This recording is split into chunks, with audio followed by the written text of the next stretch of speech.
My name is Elio Damaggio, and this is an overview of a new service called Azure IoT Hub. Azure exposes many services in more than 20 regions. It has infrastructure services and platform services. IoT Hubs is a new service in the analytics and IoT category. Before we start, let's introduce some context. There are other sessions in this conference that are relevant to Azure IoT Hub. The first one is how to build enterprise-grade IoT solutions using Azure IoT Suite. The second one is how to make use of Azure IoT client libraries to connect your devices with Azure. Connecting your devices is the first challenge that you have when you're creating an IoT solution. This is because there is a vast variety of devices that you want to connect. Some of those are internet capable, and in that case, you can connect them directly to an Azure service, for instance, an IoT Hub, or you can use your own cloud protocol gateway in case the device does not use a protocol that is supported by IoT Hub, at this time AMQP or HTTP. Some devices are not capable to access the internet directly, and they work on personal area networks with protocols such as Bluetooth or Zigbee or 6LoWPAN. Those devices need what we call a field gateway to connect to the cloud. These field gateways can do many things, not only connectivity and not only protocol translation, but in this talk, we will only refer to them for their protocol translation capabilities. On your application backend side, one of the most important use cases is telemetry. You usually want to have an event processing and insight pipeline, hot and cold paths for people familiar with the Lambda architecture. And an IoT Hub will allow you to get a feed from the device's events very easily. The second big component that IoT solutions have in the cloud is the device business logic. This takes care of the interactive scenarios of your solutions. Think about opening a car from your smartphone, or changing your thermostat temperature, or sending a command to a device to update a piece of firmware. Finally, IoT Hub has to know which devices are allowed to connect and which devices are present in your IoT solution. For this purpose, it has to interact with your application device provisioning and management component, which is the component that makes sure that devices are onboarded and deprovisioned correctly from your own IoT solution. One of the first questions that you might have is, why use IoT Hub in the first place? After all, there are services in Azure that allows you to perform the device-to-cloud messaging, for instance, using Service Bus, for instance. IoT Hub, in addition to communication patterns, adds other value propositions to your solution. First, it scales up to millions of simultaneously connected devices. You do not have to scale those services on your own. These communication patterns will scale with you just by increasing the number of units in your IoT Hub deployment. It does support per-device authentication and security. Per-device authentication is fundamental because you want to have fine-grained control on which devices access your solution, and you want to make sure that you're sending the commands to the right devices. This per-device authentication and per-device identity is embedded and designed into the communication pattern in the device-to-cloud messaging and cloud-to-device messaging. There is also service-facing monitoring. IoT solutions usually have the problem that devices cannot be reached without a cloud connection, to connect to a device without the cloud component. Mostly, it requires somebody physically going to the device location and perform maintenance on it. Since this is the case, it is very important to have monitoring on the connectivity status between the device and the service, and to have very detailed monitoring on the status of each and every piece of communication. Finally, IoT Hub supports many IoT protocols and is designed to support constrained devices. Devices that are constrained in networking resources, power resources, or computational resources.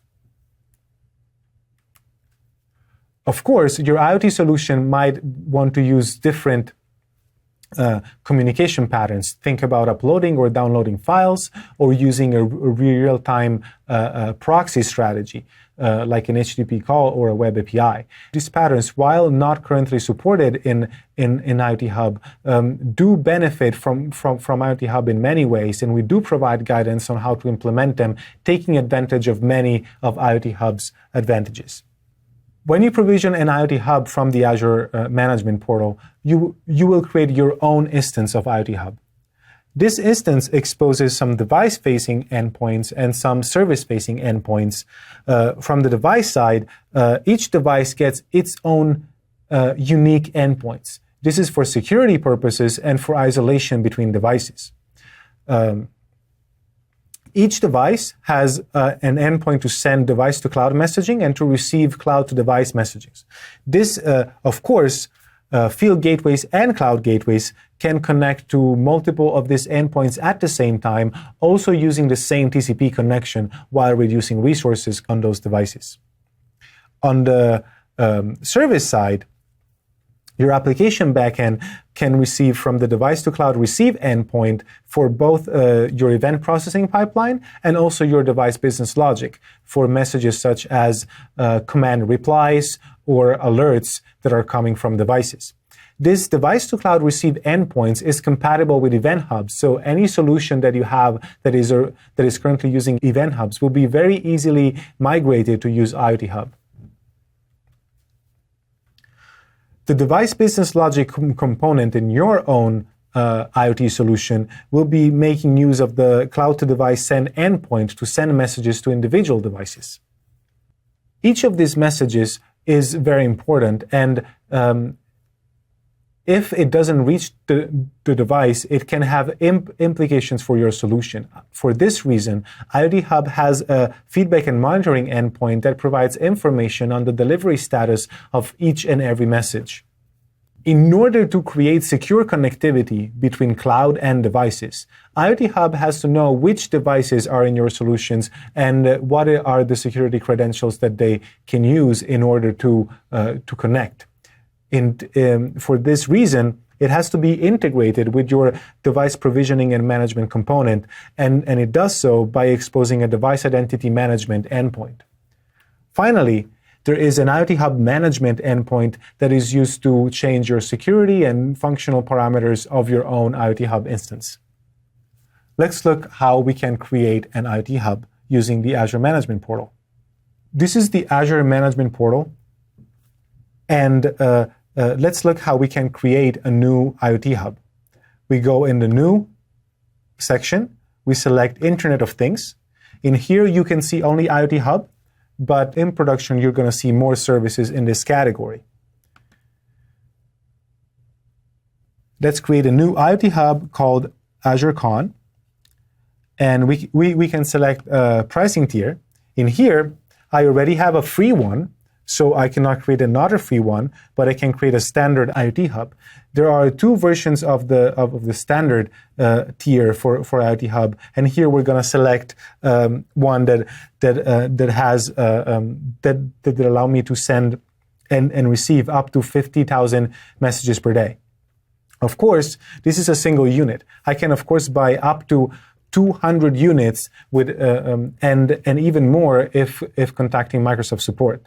200 units means up to 100,000 simultaneously connected devices and a lot of messages. Let's select this SKU. In here, we're going to just provision a single unit. I can also select how many partitions I want in my device-to-cloud telemetry pipeline. This is similar to the Event Hub partition concept, and it depends on the throughput that you expect in your telemetry stream. Let's select an existing resource group, and let's select a location. While this IoT Hub is being created, we can select another IoT Hub. You're going to see more information when you create your own IoT Hub. In the settings, we can see that there are many sections. The first one is about shared access policies. This pertains to security.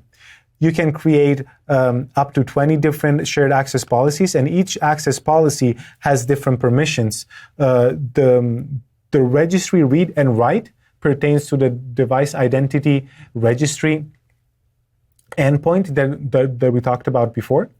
The service connect permission allows you to receive to device to cloud messaging and to send cloud to device messaging, so as your application backend. And of course, the device connect permission allows you to connect as a device. When we select an existing one, you see that in here I can see the current security keys and the connection strings that I will need to use this shared access policy in my code. There is also a messaging area that is divided in two sections: cloud to device settings and device to cloud settings. In the cloud to device settings, we have two parameters. The first one is the cloud to device time to live. Each message can set its own, but there is one that is defaulted for every cloud to device message, and in this case, I set that to 24 hours. This means that after 24 hours, the IoT Hub will expire a message that has been sent to a device, and optionally, it will send a feedback back to the service. This will allow the service to perform a compensation action for that expiration. The first parameter here, the feedback retention time, is how much this feedback is going to be retained in the system. In this case, is again 24 hours. In the device to cloud settings, I can see the number of partitions. I can have some information on how to connect software that has been expecting to receive from an event hub. And of course, I can set consumer groups. Please refer to our documentation for more information regarding these settings. Of course, I can also change pricing, I can change tier, and I can change unit for my specific IoT Hub. We just looked at how to create an IoT Hub in the Azure Management Portal.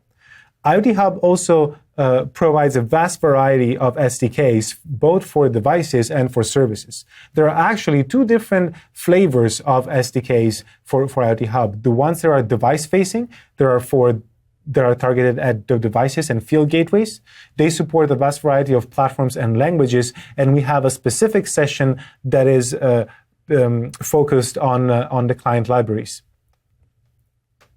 For service-facing SDKs, they're targeted at application backends and cloud gateways, and they will support many languages: .NET, Java, and Node.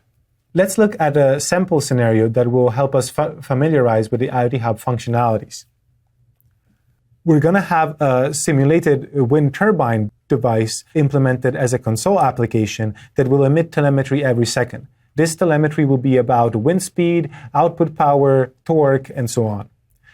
This simulated wind turbine will be able to be start and stopped from the cloud using cloud-to-device messages sent through IoT Hub.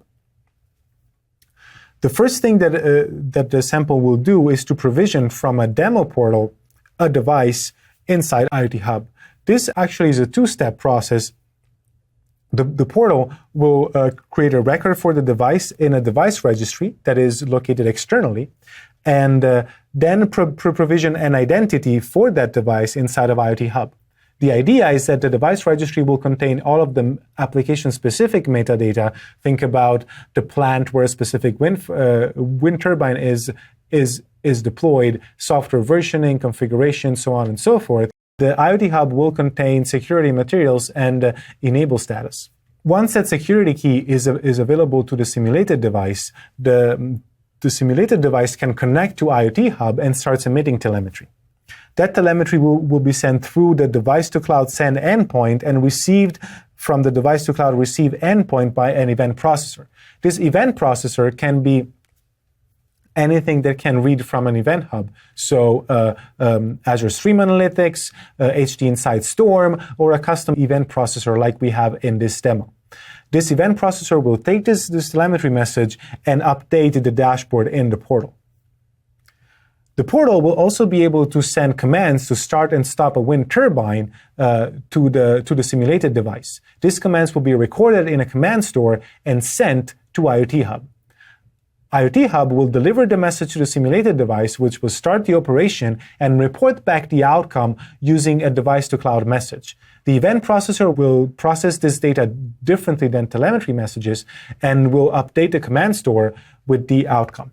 This is the portal of our demo. This is a portal that is currently running in Azure in a website and is implemented using Web API. In this page, we see that there are already two devices that are provisioned in the system, Turbine 1 and Turbine 2. Let's create a new one. Let's call it Turbine 3 and add this device. What we see happening now is that a new record is being created in document database and a corresponding identity is created in IoT Hub. This page is actually driven from the data in the document database. So all of this metadata, model, plan, telemetry component version, and command history is all coming from document database. In the only moment when a sample portal contacts IoT Hub is to retrieve the key. This key has been generated by IoT Hub, but you can also provide your own for your devices. Now let's connect a simulated device.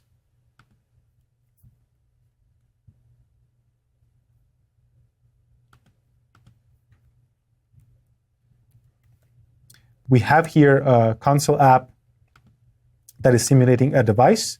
Let's copy this key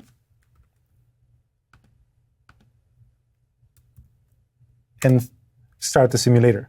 We see here that every second there is a new telemetry message that is being sent. And in the portal, we can go in the telemetry dashboard and see the data updating in real time. What is happening is that device is contacting our IoT Hub. The events are being received by our event processor host that is then contacting the dashboard to update it. Now let's see what happens if we send a command to stop this turbine. In here for Turbine 3, I want to send my stop command. What happens is that the command is being received by the simulated device. A record is being created in my command store. And of course, the telemetry reflects the fact that the turbine is now stopping. Once it reaches 0, and it sends the acknowledgement back to the application backend, which then can update the command store and update this portal here. Now, let's start this turbine again. And of course, this would not be very interesting if we could do this only with one device. IoT Hub supports millions of simultaneously connected devices. And in here, I will start another simulated device and show how the telemetry gets displayed and it is flowing through the same pipeline as before. Let's look now at the code to implement this demo. This is a class called Device Manager, which is the code that is behind the list of devices that we just showed. There is a method here that's called Provision Device, and we see that effectively the only two things that are happening is the insertion of an entry in the document database and the creation of a new identity inside of IoT Hub. This is done very easily with the IoT Hub service SDKs using a registry manager.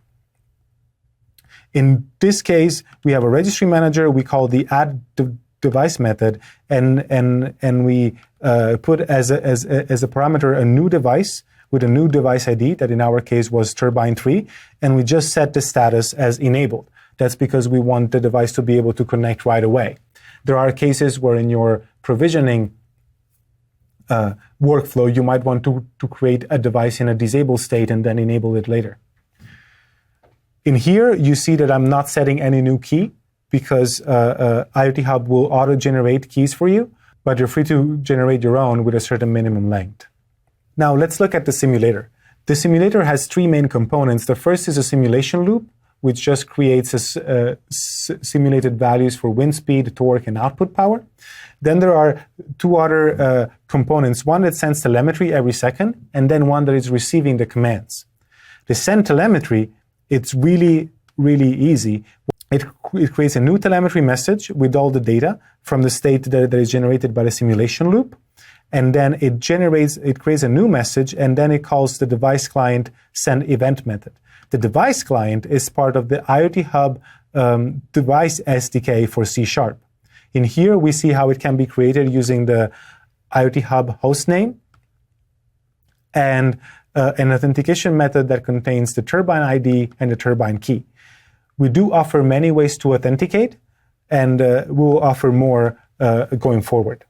When you receive events from the cloud, you can use any way, any method that is compatible with event hubs. In this case, I'm using an event processor host. An event processor host is hosted, in this case, in a web job inside my web application, and it's implemented as a very, very simple application that is processing events. And for each event, it just discriminates telemetry messages from command response with the presence of a correlation ID property on the message. If it contains a correlation ID, it is assumed to be a command outcome. Otherwise, it is assumed to be a telemetry message. Of course, you're free to create your own categorization logic and your own event processor using any Azure service such as Stream Analytics or Azure Storm or HD Insight Storm.